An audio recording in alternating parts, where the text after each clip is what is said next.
Olá, tudo bem? Está começando mais uma edição do Agora Agro e você vai ver no programa de hoje. Cresce concorrência com soja e milho no mercado externo. Caixa Econômica Federal anuncia ampliação do custeio agro, antecipado para 12 bilhões de reais. Colheita de soja começa a se intensificar no Brasil, mas as dificuldades logísticas preocupam o setor produtivo. Preço do milho voltaram a subir na maior parte das regiões produtoras. E vamos falar sobre a importância do cooperativismo, principalmente para os pequenos e médios produtores. O Agora Agro já está no ar.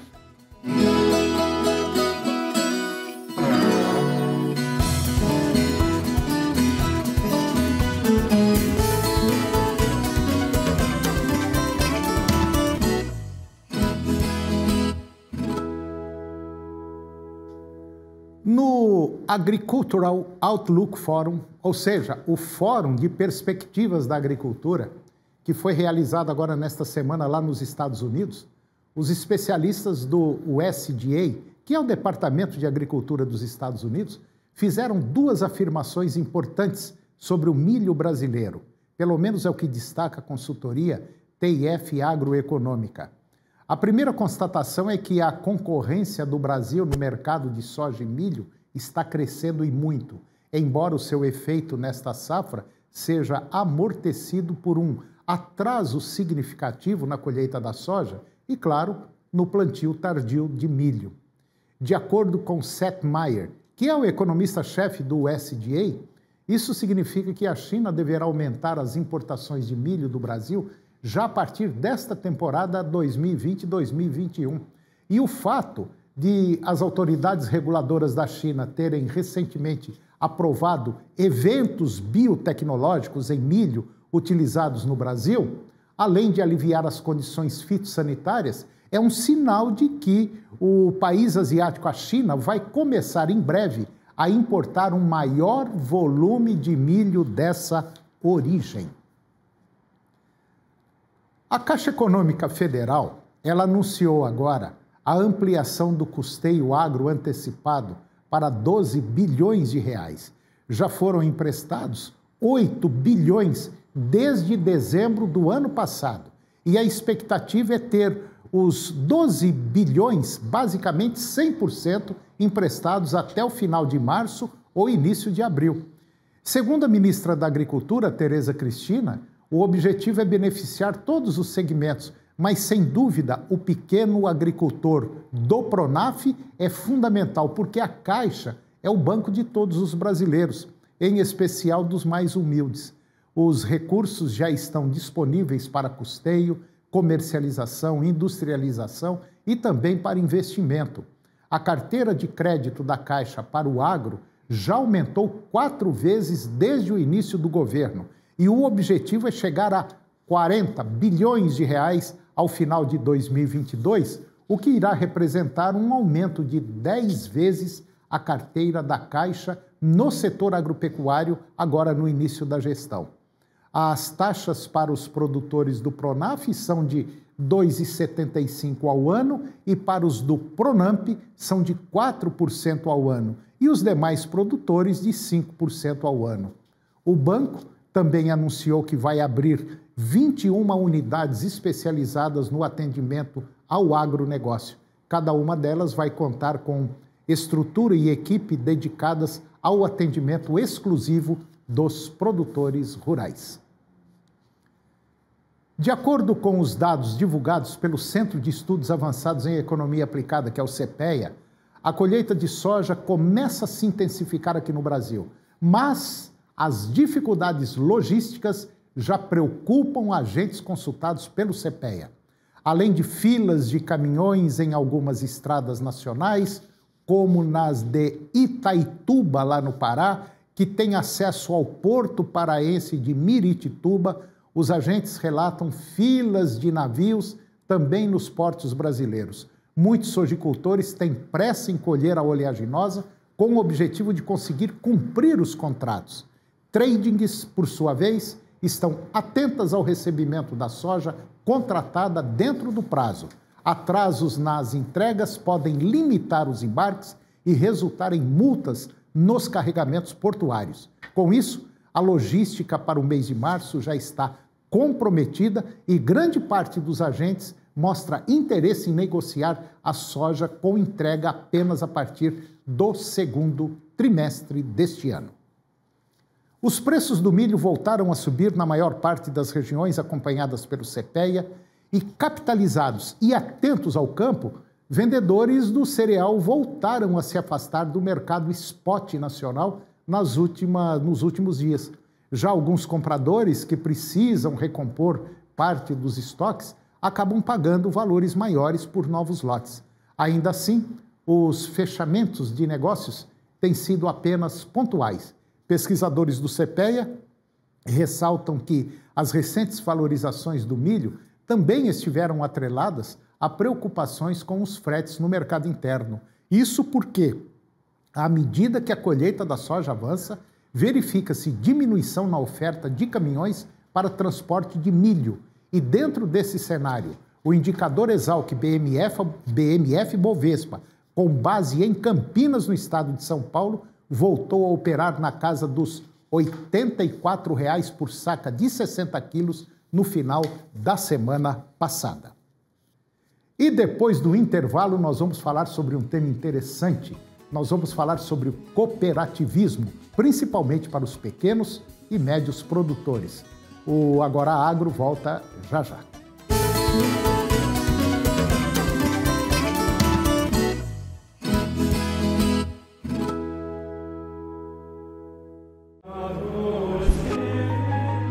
E tudo que pedirem com fé na oração, vós o recebereis.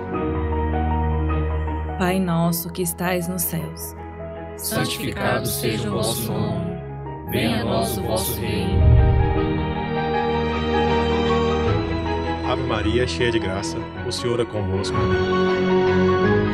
Creio em Deus Pai Todo-Poderoso, Criador do céu e da terra, e em Jesus Cristo, seu único Filho, nosso Senhor, que foi concebido pelo poder do Espírito Santo, nasceu da Virgem Maria. Creia no poder da oração. Creia no poder do Divino Pai Eterno.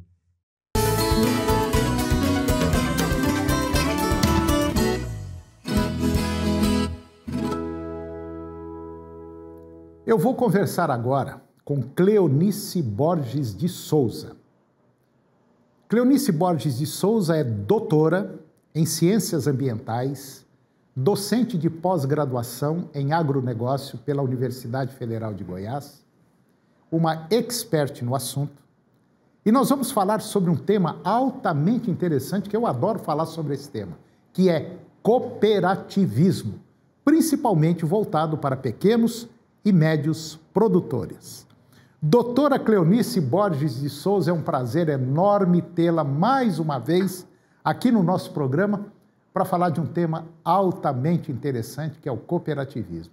Tá tudo bem com a senhora? Oi, Toninho. Tudo ótimo. Uma satisfação estar aqui com você e com a sua audiência novamente para conversarmos um pouco sobre esse tema tão importante, tão relevante aí para os produtores rurais. É isso mesmo, muito relevante. Bom, nós sabemos que, de maneira geral, a maioria das propriedades rurais são pequenas e médias propriedades e que o grosso da produção agropecuária brasileira, de uma maneira geral também, vem aí dos pequenos e médios produtores, é o produtor de frango, de suíno, é aquele da hortaliça, enfim.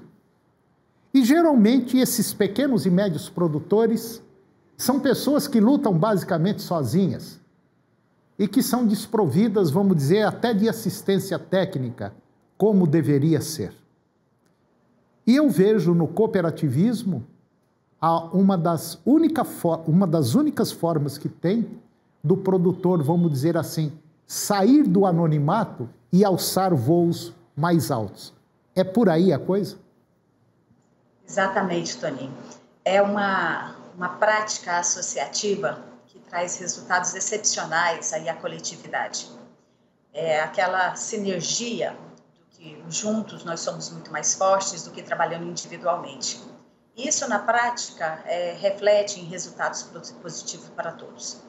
Então, nós vamos ver aí, de forma muito sintomática na sociedade brasileira, como você comentou, um número muito expressivo. A maioria dos nossos produtores rurais, em termos de quantidade, são agricultores familiares e médios produtores.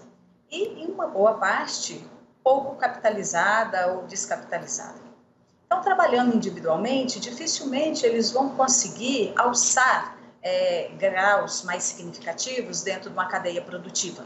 O que isso significa? Eles precisam dos insumos para desenvolver sua prática produtiva, precisam do resultado das pesquisas que são desenvolvidas nos institutos de pesquisa, precisam de uma assistência técnica para poder capacitá-los à melhor prática produtiva e, posteriormente, ter sabedoria, conhecimento para levar essa produção ao mercado. Então, se trabalharem de forma individual, como muitos trabalham, é muito singelo que eles conseguem alcançar. O que nós vamos ver? Que a prática do associativismo e do cooperativismo, ela é uma ferramenta que capacita para a ascensão ao mercado, para expandirem as suas práticas produtivas, para acessarem mercados diferenciados, agregarem valor às suas produções e, obviamente, conseguir uma rentabilidade bem superior do que trabalhando individualmente. Então, é uma ferramenta, a gente pode chamar de uma ferramenta, essa prática do cooperativismo, pela capacidade que ela tem de trazer esses benefícios para esse coletivo de produtores rurais, nas mais diversas regiões aí do nosso extenso país.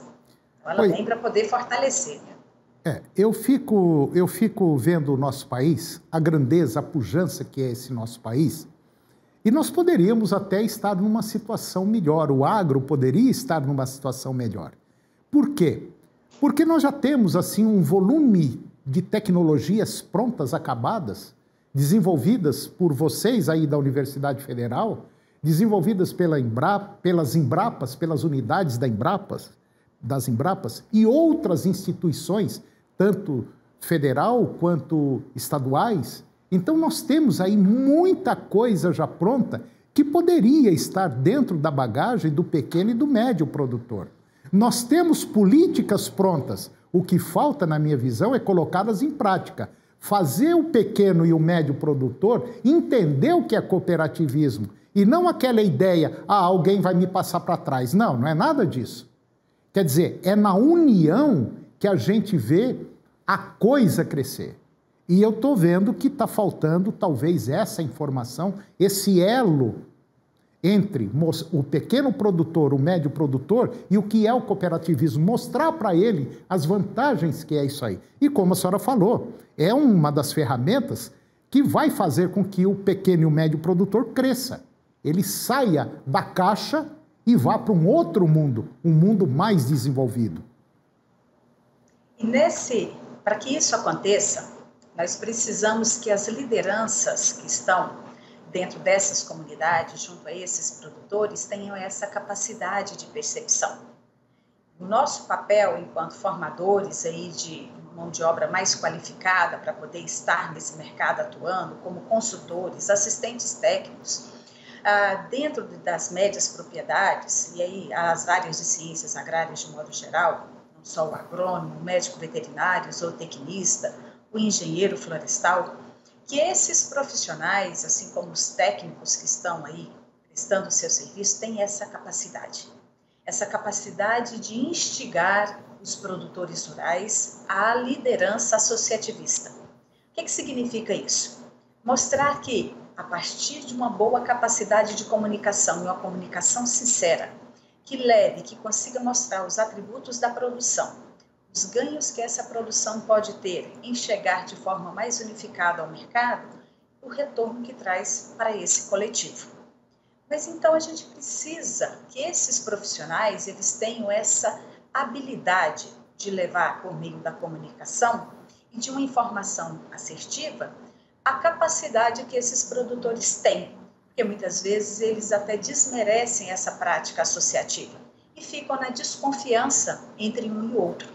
Então, por meio do coletivo, que nós chamamos aí de capital social, muito forte, não em termos de capital social, aquele que nós vamos instituir financeiramente as cooperativas, mas como capital social a habilidade de negociação, de estabelecer parcerias, de estabelecer confiança entre esses produtores, para que eles vejam que trabalhando de forma coletiva, eles vão ser muito mais exitosos, tanto na prática assertiva de desenvolver a produção dentro das propriedades, por meio de conseguirem, via cooperativismo, custear uma assistência técnica para poder fazer essa oferta de informação, mas também que eles consigam comprar os insumos coletivamente, reduzindo o custo de produção e fazendo vendas com um montante reunido de todos os produtores que fazem parte dessa coletividade, conseguindo entregar ao mercado uma quantidade maior, atraindo compradores que vão remunerar de forma mais eficiente também a produção final.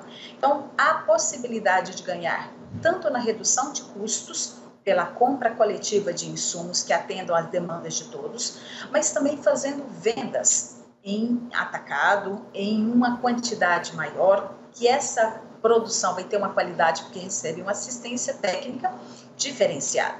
Então, a possibilidade de nós termos profissionais que cheguem junto ao produtor e mostrem que ele tem essa capacidade de trabalhar coletivamente com seus pares, também faz uma diferença muito grande para que essas práticas aconteçam junto aos médios e pequenos produtores que nós temos em ampla quantidade no nosso país.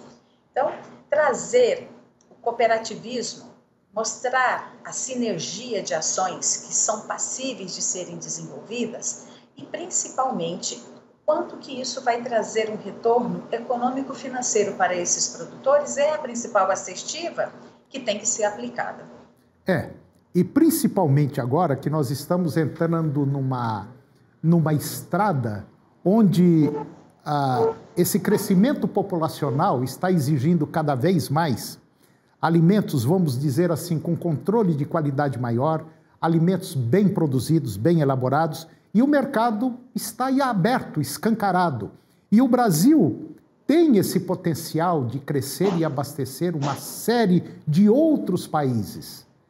Agora, se nós juntarmos, eu tenho certeza absoluta que esse país pode não abastecer o planeta todo, mas vai abastecer pelo menos metade dos países que precisam e que não têm condição de produzir quantidades suficientes. Então eu vejo o Brasil como um país altamente, vamos dizer assim, promissor, e é preciso também que o pequeno e médio produtor comece a colocar na cabeça que sozinho ele não vai a lugar nenhum e que se juntar as coisas vão melhorar e melhorar muito. Doutora Cleonice Borges de Souza, mais uma vez eu agradeço a participação da senhora aqui no nosso programa. A senhora tem as portas escancaradas aqui do nosso programa para vir quando quiser, porque esse tipo de trabalho, esse tipo de tema que a senhora leva para os nossos telespectadores é altamente importante. Pode ter certeza de uma coisa, a saída para o pequeno e médio produtor está no cooperativismo e no associativismo. Minha querida, muito obrigado mais uma vez e pode contar com a gente, ok? A satisfação, Toninho, é toda minha de estar aqui com você e com a sua audiência, trazendo temas que nós avaliamos como extremamente importantes para ajudar a fortalecer o agro nacional. E dentro desse agro nacional, os agricultores familiares, os médios produtores, eles fazem a maior diferença em termos de trazer aquilo que nós precisamos nas nossas mesas. Uma satisfação, um grande abraço. Tchau. E o programa de hoje chegou ao fim. E vem aí uma grande novidade para você que nos acompanhou durante esses quase 400 programas que nós fizemos aqui na TV Pai Eterno. Mas nós não vamos sair do ar. Nós estamos mudando a nossa grade, a nossa programação e você terá uma surpresa a partir da próxima semana.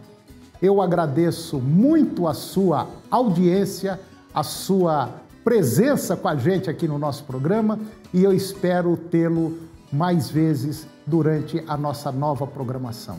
Muito obrigado pela sua companhia, mas muito obrigado mesmo. E até o próximo programa. Que o Divino Pai Eterno nos abençoe. Até lá e tchau.